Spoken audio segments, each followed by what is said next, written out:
ओम नमः शिवाय। तो जब भी बात शिव की आती है, हम सबके दिमाग में वो सारी बातें आती हैं जो हमने बचपन से सुनी है। लेकिन क्या शिव का अस्तित्व सिर्फ इन कहीं सुनी बातों तक सीमित है? और क्या आपको नहीं लगता कि शिव को सिर्फ एक भगवान के दर्जे तक सीमित कर हमने उनके रियल एसेंस को भुला दिया है?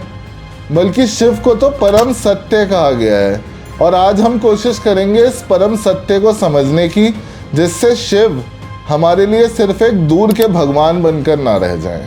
तो शुरू करते हैं एक उदाहरण के साथ। जब भी हम नींद में होते हैं और एक सपना देखते हैं, तो हम और हमारा सपना एक साथ एग्जिस्ट करता है। इसी एनालॉजी को अगर हम एक हायर ऑर्डर में लेके जाएं, तो हम शून्य को शिव की नींद की अवस्था के रूप में देख सकते हैं। इस प्रकार ये पूरा कॉस्मिक प्ले या फिर ब्रह्मांड शिव की ड्रीम के रूप में देखा जा सकता है, या फिर एक स्वप्न के रूप में देखा जा सकता है।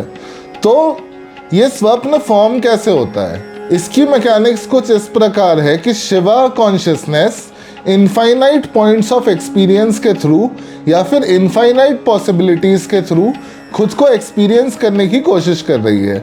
तो इनमें से किसी भी पॉइंट में, पूरे ब्रह्मांड में, पूरे इनफाइनाइट ब्रह्मांड में, किसी भी पॉइंट ऑफ एक्सपीरियंस में जब शिव जग जाते हैं इस सपने के अंदर, तो एक ऐसी अवेकनिंग होती है उस पॉइंट के अंदर कि वो पॉइंट ऑफ पॉसिबिलिटी एनलाइटन हो जाता है, और उसे कहीं ना कहीं ये एक्सपीरियंस हो जाता है कि मैं ये फॉर्म अभी के लिए हूँ, पर असल में ये मेरी पूरी सच्चाई नहीं है, मैं शिव ही हूँ।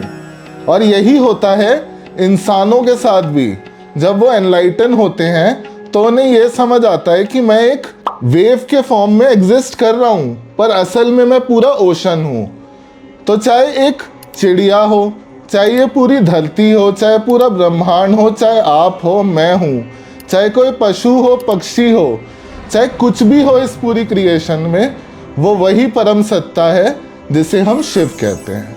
तो आखिर में हमारे सामने यह सवाल आता है कि ये जानकारी तो हमने ले ली, पर ये हमारे जीवन से कैसे रिलेट हो सकती है?